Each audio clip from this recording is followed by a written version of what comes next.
Hello दोस्तों, HSS classes में आपका एक बार फिर से स्वागत है। तो हमने पिछली वीडियो में जॉइनिंग टाइम का एक एग्जांपल किया था और उसी को आगे बढ़ाते हुए हम थोड़ा और प्रैक्टिस करते हैं। तो एग्जांपल के थ्रू हम बात करेंगे क्योंकि इसी से अच्छे से क्लियर होता है कि हमने कैसे एग्ज़ाम में क्वेश्चन को करना है। तो एक गवर्नमेंट एम्प्लॉय है, वो पलवल ऑफिस में वर्किंग है और ट्रांसफ़र कहाँ हुआ है, टू डबवाली में ट्रांसफ़र हुआ है, पलवल टू डबवाली। और उसकी रिलीविंग डेट है कहाँ पे, लिविंग एट पलवल स्टेशन। उसकी डेट है 17 नवंबर 2020 फोरनून। ये चीज़ें बहुत इम्पोर्टेंट है दोस्तों, मैं बार बार बता रहा हूँ कि फोरनून बहुत इम्पोर्टेंट है क्योंकि जो ज्वाइनिंग टाइम के डे हम काउंट करते हैं वो इसके बेस पे ही किए जाते हैं।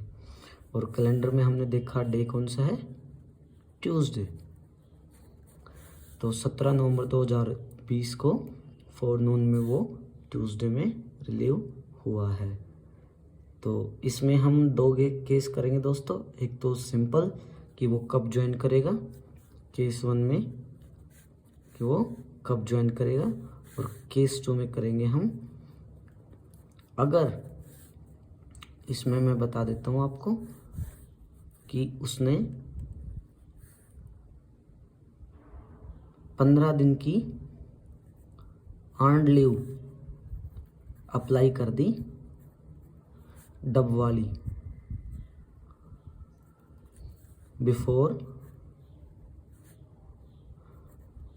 join his duty on due date।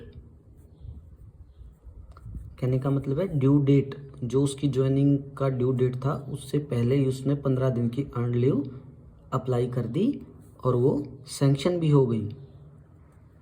क्योंकि छुट्टियां सैंक्शन होंगी तभी उसको छुट्टियां मानी जाती हैं, अदरवाइज वो absent from duty, wilful absence, unauthorise absence, तो ये सब हो जाता है। तो सैंक्शन हो गई डबवाली स्टेशन पर।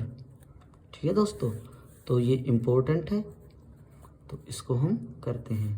तो अब हम करते हैं case first. Date of relieving क्या है उसकी दोस्तों, 17/11/20 फोरनून और ट्यूसडे। कहाँ पे है ये, एट पलवल। मैं थोड़ा जल्दी इसलिए करा रहा हूँ क्योंकि पीछे वाले क्वेश्चन से भी आपने समझ लिया होगा, और पॉइंट्स भी मैं कम बना रहा हूँ। आप इसको अलग अलग भी दिखा सकते हो, यहाँ डेट ऑफ रिलीविंग दिखा सकते हैं, फिर डे ऑफ रिलीविंग दिखा सकते हो। ठीक है दोस्तों, तो मैं अब इसके पॉइंट्स नहीं लिख रहा हूँ, मैं सीधा लाइन लिखता हूँ ताकि पॉइंट्स को आप अपने अकॉर्डिंग बना लेना। तो presumed distance from Palwal to Dabwali, तो ये प्रिज्यूम करना है दोस्तों हमने। ये लगभग मैंने मान लिया 320 किलोमीटर अप्रॉक्सीमेट। ठीक है दोस्तों, ये आप एग्जैक्ट तो नहीं बता सकते, जैसे मैंने पहले बताया था, इसको आपने प्रिज्यूम ही मानना है क्योंकि या तो वो देगा तो आपने वही लेना उसके अकॉर्डिंग, वो तो इजी हो जाएगा। लेकिन इसमें मेनली नहीं देता वो, इससे आपकी वो जर्नल अवेयरनेस भी चेक कर रहा है। तो थर्ड पॉइंट है number of days of joining time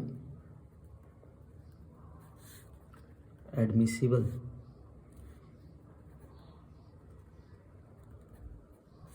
okay दोस्तों, तो 9 डेज आपने पीछे वाली वीडियोस में रूल 77 में देख ही लिया था, और साथ में क्या बताना है, कौन से 9 डेज, सच दैट। अब देखिए दोस्तों, रिलीव कब हुआ है, फोरनून में, और पिछले वीडियो में, पिछले क्वेश्चन में हमने बताया था वो आफ्टरनून में रिलीव हुआ है। तो यहाँ सबसे इम्पोर्टेंट बात ये है, अगर आफ्टरनून में रिलीव होता है तो नेक्स्ट डे से हम ज्वाइनिंग टाइम काउंट करना स्टार्ट करते हैं। अगर वो फोरनून में रिलीव होता है तो उसी दिन से उसकी ज्वाइनिंग टाइम शुरू हो जाती है। मान लीजिए वो 9 बजे ही आते ही रिलीव कर दिया उसको, पहले दिन उसका सारा काम काज चार्ज वगैरह हो चुका है, सुबह 9 बजे आया, आते ही उसको रिलीविंग ऑर्डर दे दिए, तो ये माना जाता है कि मॉर्निंग में अगर उसको फोरनून में रिलीव किया है तो उस दिन से उसका ज्वाइनिंग टाइम शुरू हो जाता है। तो 17, 11, 20 से 9 दिन आप काउंट करेंगे, 17, 18, 19, 20, 21, 22, 23, 24, 25, 25, 11, 20 तक उसका 9 डेज का ज्वाइनिंग टाइम हो गया। और डेट ऑफ ज्वाइनिंग क्या आ गया उसका, 26/11/2020 फोरनून में उसने ज्वाइन कर लिया। डे क्या है, थर्सडे। तो ये सिंपल क्वेश्चन बन गया अभी, क्योंकि इसमें बीच में कोई सैटरडे संडे या कुछ नहीं था। अगर सैटरडे संडे जैसे पीछे वाले क्वेश्चन में था, वहाँ 8 डेज थे, साथ में 2 सैटरडे संडे गस्टेड छुट्टी होने की वजह से वो ज्वाइनिंग टाइम एक्सटेंड हो जाता है, उसको 10 मान लिया जाता है, लेकिन एडमिसिबल उसका 8 था, और गस्टेड छुट्टी 2 उसकी उसी में ऐड हो गई। तो ये हमारा केस 1 था। अब दोस्तों बात करते हैं हम केस 2 की। इसमें एक खास बात है दोस्तों, कि जब भी हम अर्न लीव या कोई मेडिकल लीव या कुछ भी लेते हैं, तो वो कैसे आएंगी कि भाई रिलीव हो गया उसके बाद ज्वाइनिंग टाइम काउंट करें या कैसे। ज्वाइनिंग टाइम का एक रूल हमेशा, कि ज्वाइनिंग टाइम हमेशा ज्वाइनिंग के साथ ही अटैच होता है। यही इस क्वेश्चन की सबसे खास बात है, जो कि मैं अब आपसे डिस्कस करूँगा। तो इसमें दोस्तों आप देखेंगे कि 15 दिन की अर्न लीव है उसके पास, तो 15 दिन की अर्न लीव ले ली। तो शुरुआत में पॉइंट हमारा वही है कि डेट ऑफ रिलीविंग क्या है उसकी, 17/11/20 फोरनून, और ट्यूसडे कहाँ पे है, पलवल पे।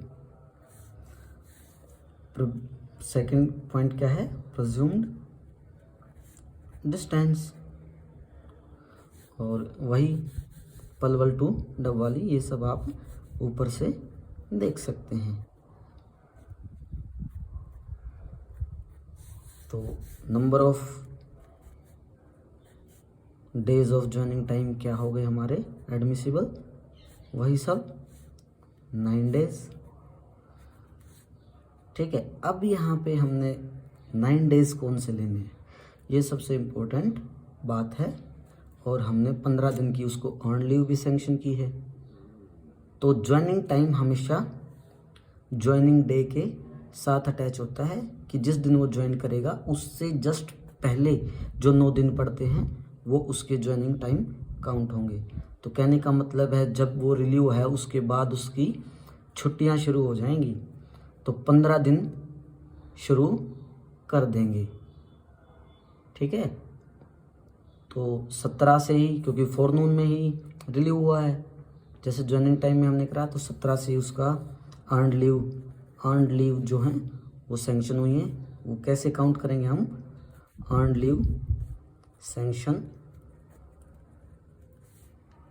17/11/20 टू 17/11/20 टू 1/12/2020 तक उसकी 15 दिन की अर्नड लीव हो गई। ठीक है, अब 9 डेज एडमिसिबल थे, तो इस पॉइंट को हम यहाँ पे ले आएंगे दोस्तों, मैंने पहले बता दिया।